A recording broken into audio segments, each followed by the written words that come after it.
Olá, 11 de abril de 2025, Lars Comar no nosso comentário da semana. Hoje um vídeo bem curtinho, talvez seja até um dos mais curtos, mas em meio a tanta confusão internacional, o foco com certeza ia ficar nisso. Nós vamos falar um pouquinho a respeito disso. Mas antes de mais nada, na semana passada nós falamos o quanto o varejo, a gente tenta prever o futuro e não consegue. Sobre o dólar, puxa, falei que o dólar tinha caído, no dia seguinte virou essa bagunça. Falamos sobre o mercado também, sobre digital e físico, o que se esperava e não foi o que aconteceu. A economia estadual refletindo no comércio, a inadimplência que vinha dando uma trégua, os balanços ruins que assustam menos no móveis. No móveis o pessoal não assusta muito com balanço ruim, não. E a indústria que vinha perdendo ritmo.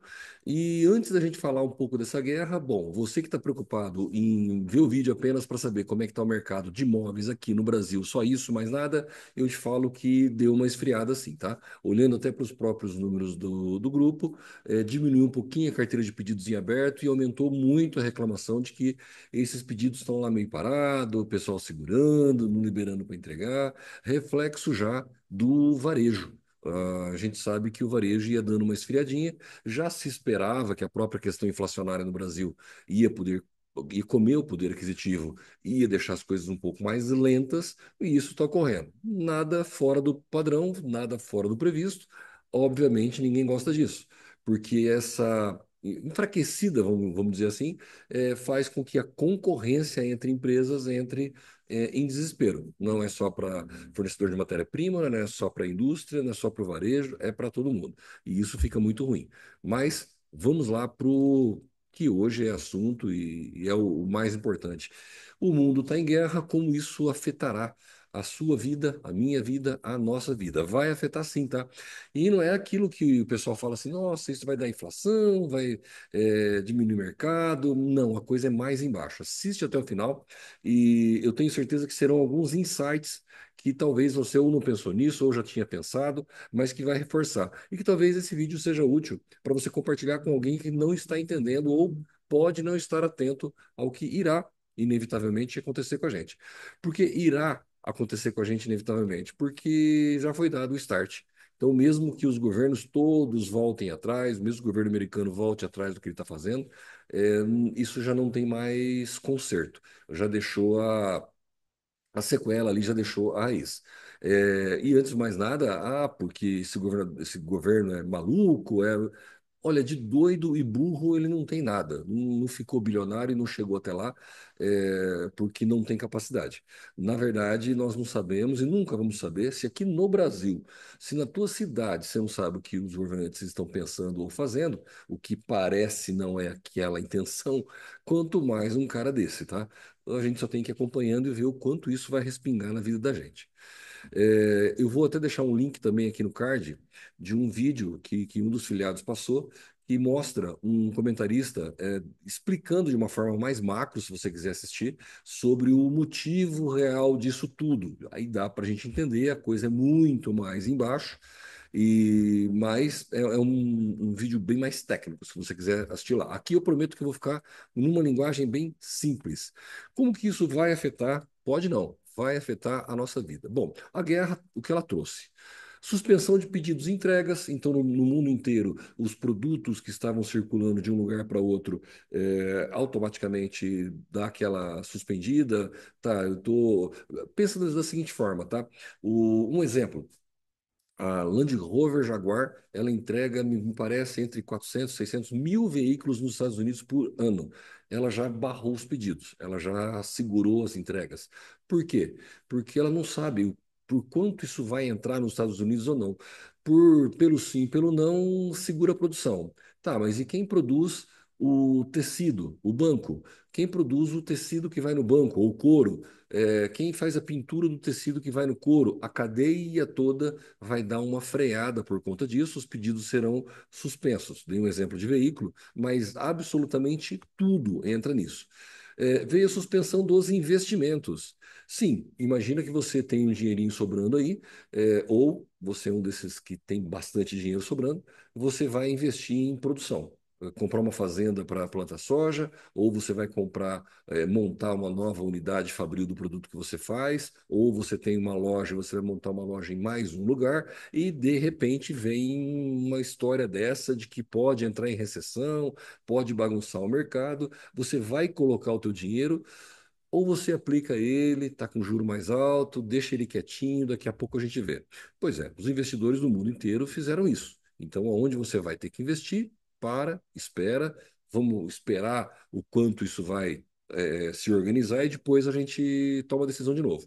E veja, é, ao menos a última notícia até eu gravar esse vídeo é que o Trump tinha dado 90 dias de trégua aí para a maioria dos países, só não para a China, com 10% apenas. Tá, então o pessoal já deu uma relaxada. Não, o investidor não vai fazer isso, não vai investir, continuar tocando o barco.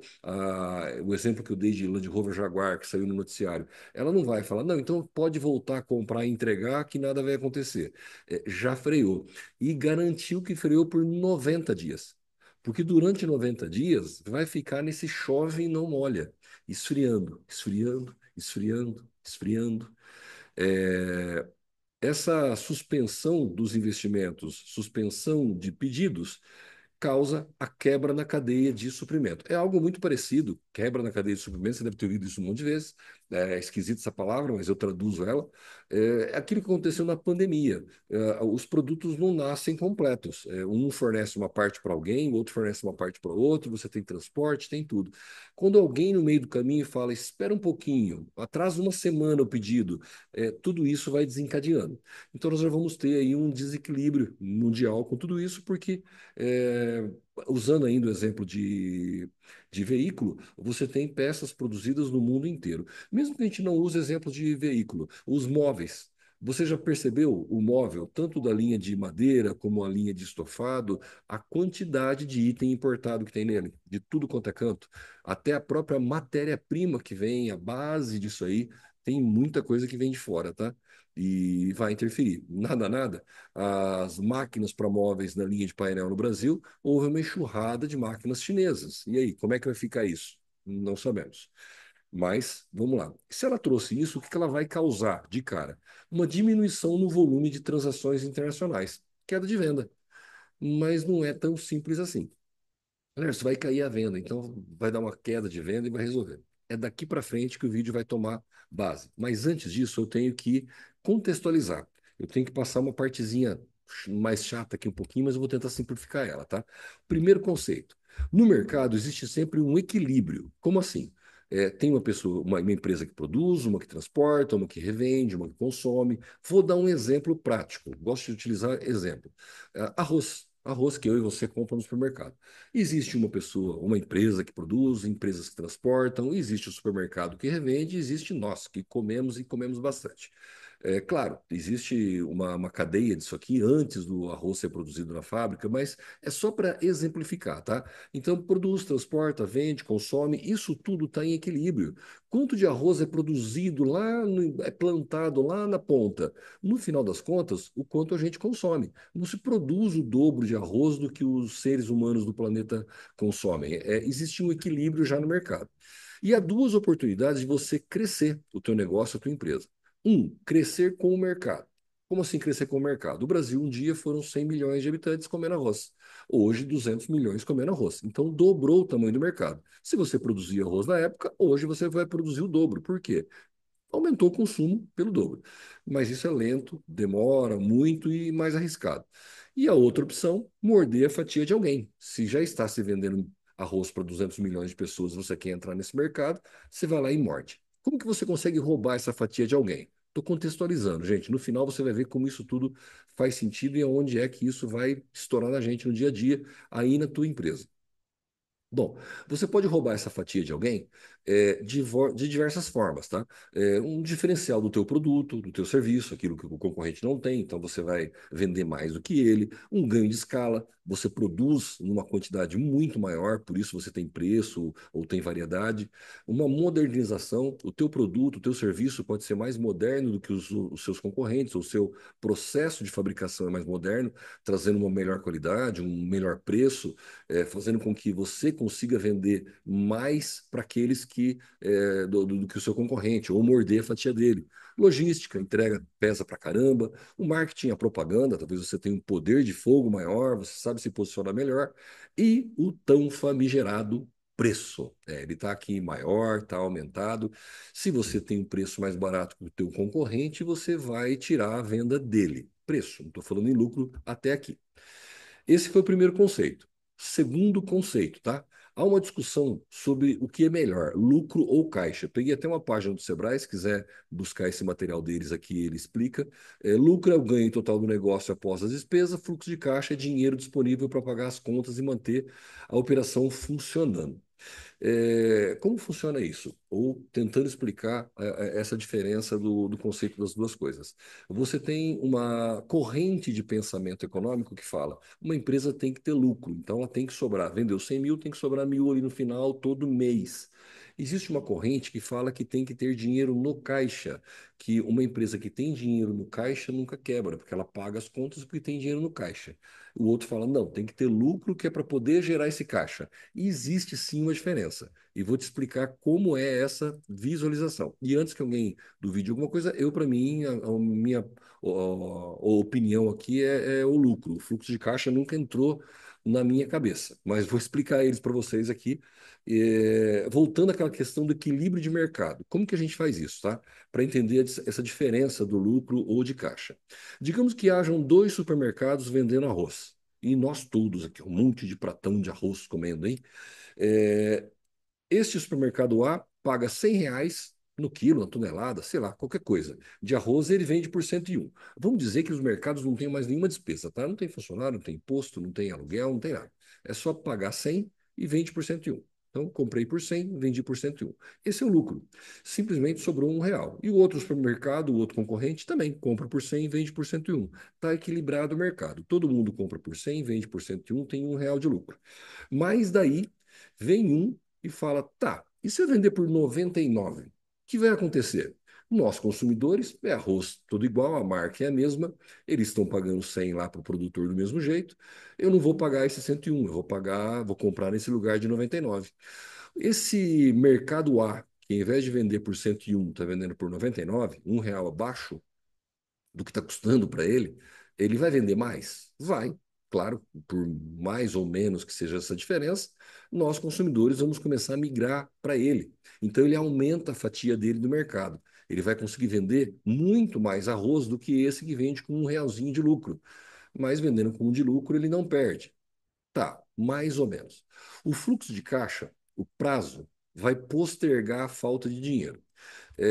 Como assim? E aqui que vem a jogada de quando você faz isso. Você trabalha com preço mais barato. Você conhece uma loja de imóveis, um e-commerce, uma indústria de imóveis, concorrente teu que costuma fazer isso? Ele vende muito mais barato do que poderia, você nunca entendeu o porquê ele faz isso? Essa é a explicação. Vou te explicar o porquê que ele faz isso ou qual é a linha de pensamento. Quando você vende com esse 1%, mas vamos nos colocar no lugar do mercado, mas isso dilui na realidade de qualquer um. Imagina que eles compraram, os dois mercados vinham comprando, ou esse mercado que está vendendo mais barato, ele comprou, custa R$ 100, ele comprou 1.000 quilos. Então ele comprou 1.000 quilos a R$ 100, ele tem que pagar R$ 100.000. R$ 1.000, 1.000 quilos, R$ 100, R$ 100.000. Ele vai pagar isso em 30 dias, vamos dizer assim. Mas no mercado, a hora que ele colocou para vender por 99, deu aquela festa, todo mundo vou lá comprar porque está barato o arroz, ele vende à vista. Aí ele vende no cartão de crédito, ele antecipa. Esquece esse detalhe. Imagina que o dinheiro, você foi lá e comprou, entrou dinheiro para ele, entrou os 99 em dinheiro. No final de um mês, vamos chamar assim, ou ele comprou ali para 60 dias, no final do período, ele vai ter vendido por R$ 99.000 o que custou para ele 100 mil. O problema, ou a questão aqui é, esse dinheiro, os 99 mil, entraram antes dele ter que pagar os 100 mil. Então, se antes de ter que pagar os 100 e faltar os 1.000, passou mais um mês, ou seja, comprou com 60 dias.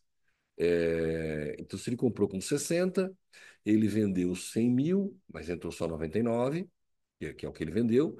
Passou mais um período, ele, quando for pagar essa duplicata de 100 mil, ele já faturou 99 mais 99, ele comprou duas. Então, a hora que a primeira vencer, ele tem no caixa 198 mil, porque os outros 100 mil vai vencer dali a 30 dias.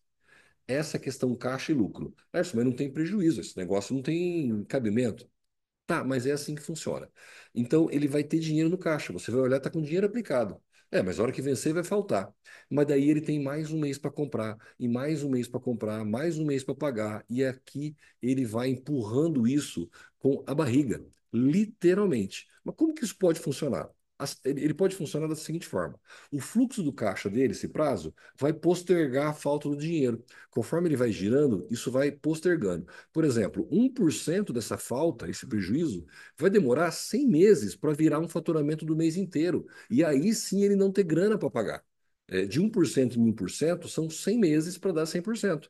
Para que chegue na hora de pagar duplicado e fala, não adianta, agora você comeu tudo. Isso com 1% de prejuízo, tá? Mas 100 meses são 8 anos. Significa que aquele cara que está queimando o produto e vendendo com 1% de prejuízo são 8 anos para ferrar com o faturamento e ele não poder pagar lá. Nesses 8 anos, o que vai acontecer? Ele pode crescer, é o que ele está contando, ele aumenta o poder de compra, porque 8 anos vendendo mais barato do que todo mundo, o faturamento dele é o quê? 10 vezes maior do que era 8 anos atrás. Agora, ao invés dele comprar 1.000 quilos e vender a R$ 100 cada um, ele já está comprando 10 mil quilos, 100 mil quilos. O aumento do poder de compra dele faz com que ele pague mais barato e talvez vender por 99 seja possível. A produtividade dele aumenta, ele é uma indústria, consegue produzir tanto que daí dá para vender pelos 99, talvez faturando muito mais ele consiga fazer propaganda. Este é a linha de raciocínio quando gera caixa. Quando você vê o pessoal colocando em comentários lá que saiu de uma empresa e ela está gerando caixa, deu prejuízo, mas gerou caixa. Gerou, ela vendeu com prejuízo, o dinheiro entrou antes do que ela tem para pagar, você olha o saldo na conta corrente, está enorme. Só que ele vai comendo. Ele vai comendo, ele vai comendo. Funciona? Funciona. Hoje, esse supermercado tomou R$ 1.000 de prejuízo. R$ 1.000 em R$ 100.000 é uma proporção. Se daqui a um tempo ele estiver faturando R$ 1 milhão, porque ele vende barato, ele vai crescer rápido, aqueles R$ 1.000 de prejuízo em 1 milhão já é dinheiro de pinga. Essa é a linha de raciocínio diferente de uma para outra, e é aí que essa guerra lá fora vai afetar a gente. Conforme esse faturamento vai crescendo, o prejuízo que ele foi tomando lá atrás, ele vai se diluindo, ele vai representando menos. O cara tinha 5 funcionários, ele foi para 50, ele foi para 500, aquela despesa lá já não parece mais tanto. Um detalhe, tá? O governo federal está fazendo exatamente a mesma estratégia, conhecida por alavancagem. Como assim? O governo está gastando um monte e isso causa problema. Não estou defendendo, não, tá? Para mim isso é doideira. Mas é essa a estratégia e para que fique bem claro. Quanto mais o governo joga dinheiro na economia e gasta feito um maluco, faz com que tudo circule, aumente o faturamento, as empresas vendam mais, o comércio vende mais, o serviço vende mais. E pague mais imposto. Então, o governo, principalmente federal, a cada um ano ele dá reajuste para os funcionários. Mas enquanto ele está jogando mais dinheiro do que ele tem no mercado, as empresas estão aumentando a arrecadação. Lembra que está sempre saindo, que está batendo recorde de arrecadação, recorde de arrecadação? Quando ele tem que pagar a conta que ele gastou mais do que ele arrecadou, já está arrecadando mais porque a inflação e o comércio aumentou mais. É o mesmo processo da comércio, é o mesmo processo da indústria. Aquele concorrente teu que vende muito mais barato do que podia e está alavancando, está crescendo feito um louco, pode estar, não estou dizendo que todos, tá? Mas pode estar usando essa estratégia, que é a que o governo também está utilizando. Finanças alavancadas, pode pesquisar para ver o que é. Finança alavancada é o uso do dinheiro emprestado para aumentar a capacidade de investimento, seja de uma empresa ou de um investidor. Quando você começa a fazer isso sem contar para o banco, sem contar para o fornecedor, você está usando a grana do fornecedor. Sim, é o dinheiro dele, o prazo que ele te deu, que você está utilizando para alavancar. O objetivo é potencializar os ganhos, mas o risco também aumenta. Não sou só eu que digo isso, não, tá? Isso é praxe. Você pode fazer isso, vai ganhar dinheiro em cima de um dinheiro que não é teu. Daqui a pouco você tem uma empresa que fatura 100 milhões por mês sem você ter necessariamente ter tido lucro. Mas ficou com um baita de um prejuízo do começo que era pequeno. Essa é uma linha de raciocínio, tá? Alavancagem e na crise, o que que acontece com uma empresa alavancada? A alavancagem financeira pode levar à crise financeira. Sim, a empresa pode ter problemas financeiros, como insolvência ou falência. Sim, se ela em períodos de instabilidade econômica.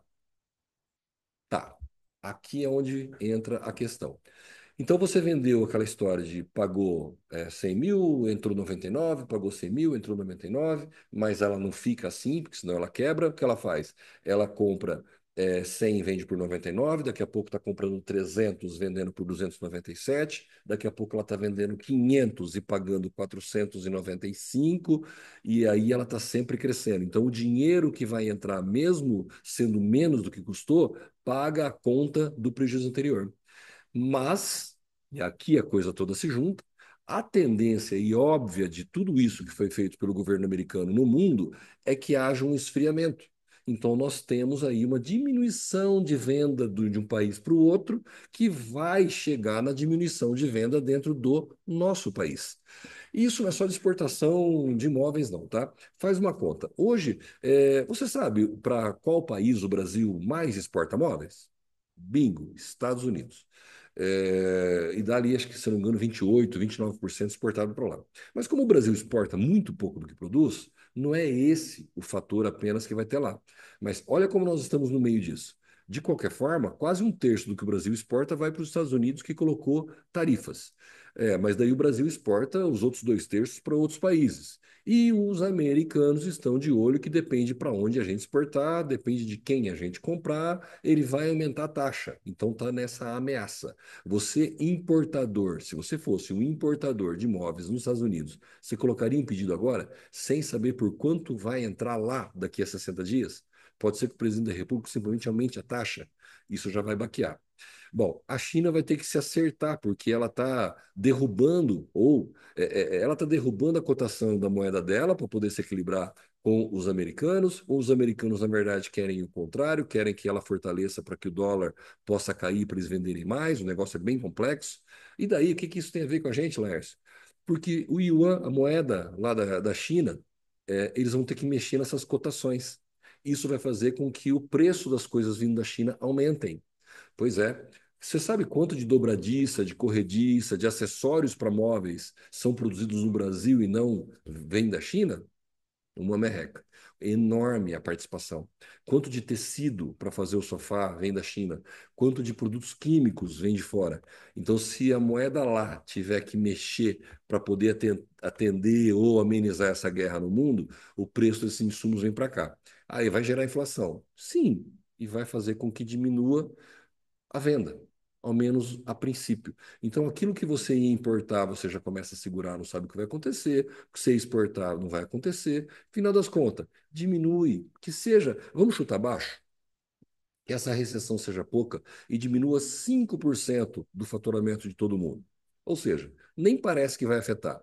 Como isso funciona naquele exemplo que eu dei de alavancagem? Ou seja, ao invés de você vender, comprou 100 e vendeu 99, você vendeu 95, caiu 5%. A quantidade, o consumo caiu 5%. Não sobrou dinheiro para pagar a conta. A alavancagem quebra, ela não funciona. A alavancagem funciona em qualquer situação para a indústria, para comércio, para o governo, mas ela tem um ponto falho. Não pode diminuir o crescimento exponencial de venda. Não dá para você estabilizar a venda. Ela não pode cair. Se ela cair, você não paga a conta anterior. E se você faltou dinheiro, não pagou a conta anterior, o teu fornecedor, o banco, fica sabendo que o que você está fazendo é alavancagem, que você não tem capital e faz o quê? Te afoga. Como assim? Se você atrasou o pagamento de uma indústria de imóveis, ela não te entrega produto. Se você atrasou o pagamento ou prorrogou demais com uma instituição financeira, com o banco, ele não renova o contrato. E aí é onde entra todo o problema que nós, na cadeia moveleira, vamos sentir. Por quê? Aí vem a pergunta. Quantas empresas da nossa cadeia estão alavancadas demais e não podem diminuir faturamento? Simples assim. Quantas lojas de imóveis estão alavancadas, estão dependendo demais de dinheiro de terceiro, ao ponto que ela não pode. diminuir 5% do faturamento esse ano. Ela precisa vender mais. Quantas indústrias de imóveis estão contando que para ela poder pagar o custo fixo e a despesa, ela tem que crescer 20, 30% esse ano? E daí talvez não vai. Por quê? Porque esfriou lá fora. O Brasil trabalha de uma forma diferente. Não é que tudo que fizer lá vai afetar. Queira Deus que seja o mínimo afetado possível. Mas o que é óbvio que vem pela frente é que esse ano, até o final do ano, as coisas vão dar uma esfriada. Vai parar, todo mundo vai. Não. Vão fechar todas as indústrias e demissões em massa. Não, não é isso. Nós conseguimos sobreviver a uma pandemia. Quanto mais essa crise vai passar. O problema é dar uma esfriada. Se você tem dinheiro em caixa, se o teu produto, a tua matéria-prima, o teu estoque está tudo pago, o dinheiro está ali no banco, se faturar 5% a menos, o teu lucro para, talvez você entra no mês ali no vermelho, você banca os seus funcionários para não perder boas cabeças que você tem dentro da tua empresa. E se você não pode fazer isso, se você não tem isso, se agora, neste momento, com uma taxa de juro de 15%, taxa básica de 15%, você tem que ir no banco e aumentar mais a tua despesa. Então, além daquela história do paga, paga 100 e recebe 99, agora você vai ter que ir no banco para poder pegar esses 99 para pagar e ainda pagar mais 2, 3 de juro para ele. Esse é o problema que eu vejo que podemos ter sim nos próximos meses. Como é que a gente faz para lidar com isso? Semana a semana. Não vai dar para prever nada, absolutamente nada. Nós não sabemos se a cotação do real e do dólar, já temos os nossos problemas, foi uma das moedas que mais está apanhando de dólar, de ien, de tudo é o real, porque existem problemas internos. Por quê? O país está alavancado. O primeiro trimestre no Brasil bateu recorde de dinheiro saindo, dólares saindo. Por quê? Começa a dar medo. É uma empresa alavancada, aquela loja alavancada, aquela indústria alavancada, aquele país alavancado que está gastando mais do que recebe, beleza, contanto que cresça sempre. Parou de crescer, a coisa pega. E você, concorda comigo ou não? Faça seu comentário no YouTube, Instagram, em LinkedIn, está em tudo quanto é plataforma. Faz o seu comentário ali, a tua visão. Não quero aqui ser pessimista de forma nenhuma, mas tentar sempre ser o mais realista possível. É uma fase que nós teremos que passar. A inadimplência já vinha preocupando um pouco, a venda, o varejo já vinha preocupando um pouco. Nós vamos entrar numa entre-safra, apenas. E como é que a gente consegue se preparar para ela sem desanimar? Porque passa. Se entrar em crise, crise é oportunidade. Basta a gente tentar achar como passar por ela. Meu muito obrigado. Até semana que vem, se Deus quiser.